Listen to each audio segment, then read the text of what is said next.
Hürmetli aziz yurttaşlar, mana bizler yine Xorazm Yangiboza bloger Qaboyev Matbuot mana murojaatga binoan mana Brez House Servis mas'uliyati cheklangan jamiyat mana shu domlarda qurib turgan bu Brez House Servis mas'uliyati cheklangan jamiyati Xorazm Yangibozor Bo'zqala qishlog'ida mana hozir ko'rdingizlar mana 5 etajli domlarni qurgan şu mas'uliyat cheklangan jamiyat mana ko'rib turganingiz mana shu 5 etaj dom xudo xolasa bu bitib turibdi.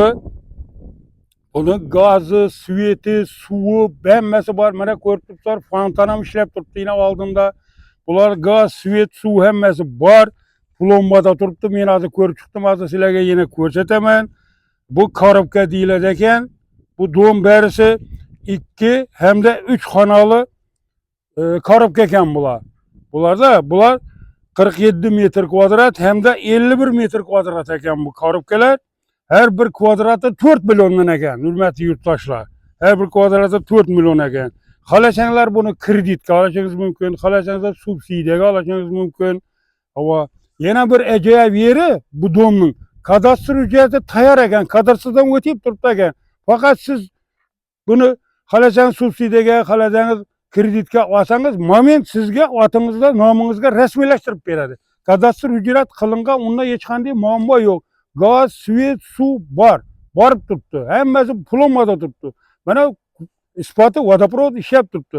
Hozir xudo xolasa sizlarga ichkariga kirib, xonalarni ko'rsataman hurmatli yurtdoshlar.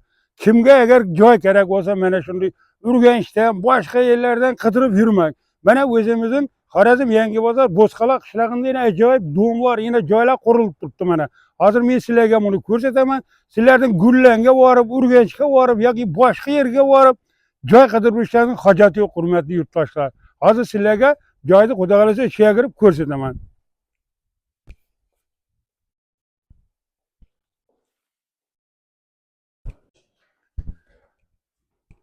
Yine hozir xudo xolasa hurmatli yurtdoshlar 2 etajga chiqyapmiz yine. Mana hozir ko'rasizlar 2 etajda hozir sizlarga korobka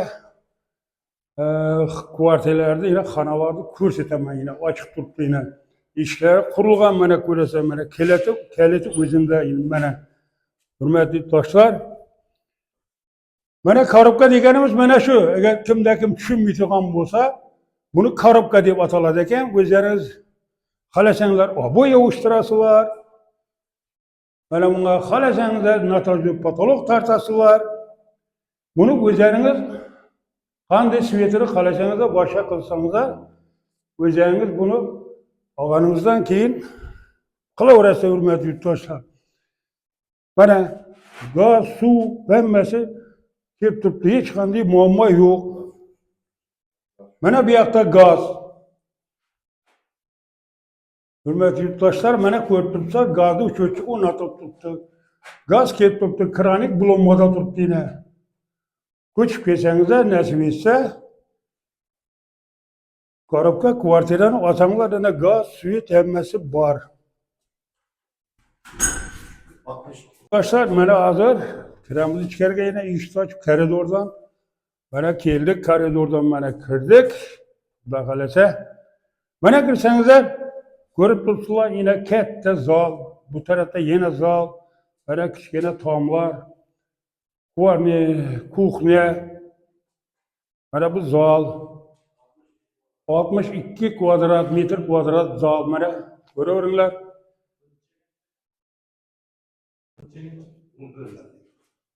Kelavur bu yoqda ko'rsatamiz.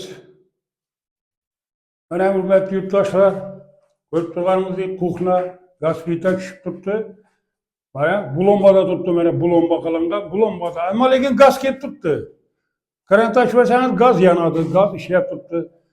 Mana kanalizatsiyalar o'rnatilgan. Kanalizatsiya bor. Tok yolları da bor, ko'rib turibsizlar. Her kim o'zining xohlagan eshigini qo'yadi, xohlagan svetda oboy yuvishtirama, notajli patolog qilasizlarmi? Ular o'zlaringizga havola. Mana bu yerga suv kelib turibdi, mana kanalizatsiya bor, turbalar o'tkazilgan. Umuman alganda hemme şaraiti var joy, hiç qanday muammo yok. Puldan ham muammo yo'q ekan. Xalasangiz subsidiya olasa, xalasangiz kredit olasa, kadastr hujjatlari bor. To'q kelib turibdi svetlar ulangan, bulombada. Lekin hozircha o'chirib qo'yibdi. Xudo xolasa, mana o'sha o'chiklar ko'rib turibsizlar. To'q kelib turibdi lekin faqat to'qni qo'shsa bo'lgani svet yanaveradi. Mana avtomatlari o'chik ko'rib turibsizlar. To'q bor, yo'q emas. Yurtdoshlar mana ko'rib turibsizlar, bu ikki xonali korobka kvartiramiz bu 188 million so'm pul turadi o'rtoqlar. Hurmatli yurtdoshlar, 188 million so'm. Qalasangiz kreditga olasiz, qalasangiz subsidiyaga olasizlar. Xudo xolasa. Hozir sizlarga 3 xonali aziz yurtdoshlar, mana ko'rib turibsizlar, bu 3 xonali korobka kvartiramiz bu 248 million so'm turar ekan bu. 248 million. Qalasangiz kreditga olasiz, qalasangiz subsidiyaga olasiz, hurmatli yurtdoshlar. Bu o'zingizga havola. Mana shunday joylar mana ko'rib turibsizlar, ajoyib. Nasib etsin, hurmatli yurtdoshlar.